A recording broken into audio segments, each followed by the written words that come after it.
باغی شار لە ساڵی 1930 دروست کراوە دەکەوێتە سنتەری شاری هەولێر تایبەتە بە خانەنشینان و پیاوە بە تەمەنەکان. ئەم باخچەیە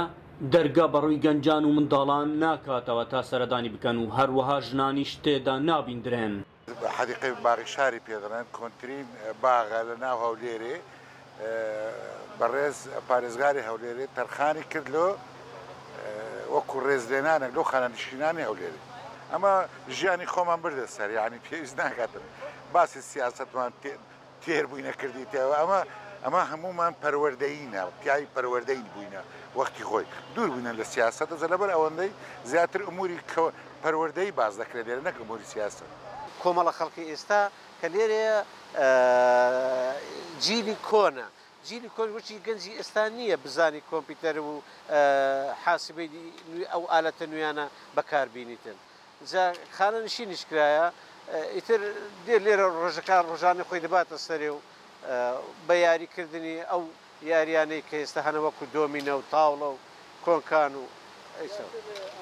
باخچەیەکی کەمێک گەورە و سادە کە تەنها چایخانەیەک و چەند کەلوپەلێکی یاریکردنی تێدا دەبیندرێن بەڵام ڕەنگە بۆ ئەم خانەنشینانە یەکێک بێت لە خۆشترین شوێنەکان چونکە وەک خۆیان دەڵێن زۆرێک لەوان هاوتەمەنن و یەکتر دەناسن و پێکەوە سەردەمانێک کاریان کردووە. ئەوانەی کە تەمەنیان لە سەروی شێستەکانەوەیە و ئەزمون و شارەزایەکی زۆریان هەبووە لە هەموو بوارەکانی ژیان ئەوانە لێروکانە زیاتر کێشە هەنووکەیەکان باسەکەن و ڕۆشناوی دەخەنە سەر و بەبیر و بێچووری خۆیان نەخشە ڕێگای نوێدا ئەنێن هەرچەندە ئەگەر حتا ئەگەر جێبەجێ نەکرێ بەڵام ئەوانە سوودی هەیە بێگومان. پەیامنێری پێشووی دەنگی ئەمریکا زۆربەی ڕۆژەکانی لەم باخچەیە بەسەر دەبات ئەو بەم شێوەیە باسی جیاوازی نێوان مۆچەی ئەو خانەنشینانەی کە دێنە ناو ئەم باخچەیە و خانەنشینانی پەرلەمانی کوردستان دەکات و دەڵێت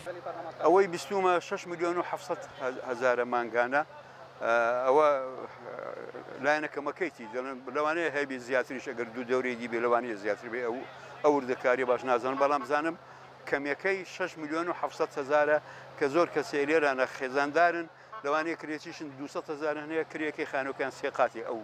ئەو موچەیە هەیە ناعەدالەتێکی زۆر گەورە هەیە ئەسڵەن هەر بە هیچ یاسایەک بە هیچ قانونەك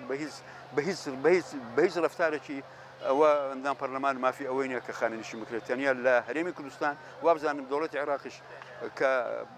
دوای ڕوخانی ڕژێم پێشوو ئەوانیش ئەو پەیڕەوە لە ئێمە فێر بوو. ئەحمەد زێباری دەنگی ئەمریکا هەولێر.